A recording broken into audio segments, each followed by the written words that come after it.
இப்படி இருக்கேன். நான் இன்றைக்கி உங்களுக்கு செய்து காட்ட போகுது curd rice and potato fry. இந்த பாருங்கள், இதில் கொஞ்சம் வெண்ணெய், கொஞ்சம் தயிர், பச்சை மிளகாய், இஞ்சி, கருவேப்பிலை எல்லாமே பச்சையிலே போடணுங்க.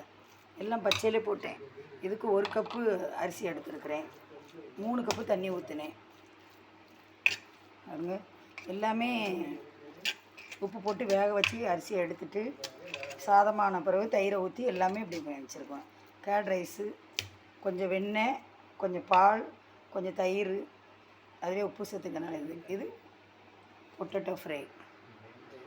சின்ன பிள்ளைங்களுக்கு பிடிக்காமல் இருக்கவே செய்யாது. உருளைக்கிழங்கு வறுவல்னா ரொம்ப பிடிக்கும். அதனால் நம்ம வீட்டில் இன்றைக்கி curd rice and potato fry. நீங்களும் செஞ்சு பாருங்கள். நல்லா இருந்தால் லைக் பண்ணுங்கள், கமெண்ட் பண்ணுங்கள், ஷேர் பண்ணுங்கள்.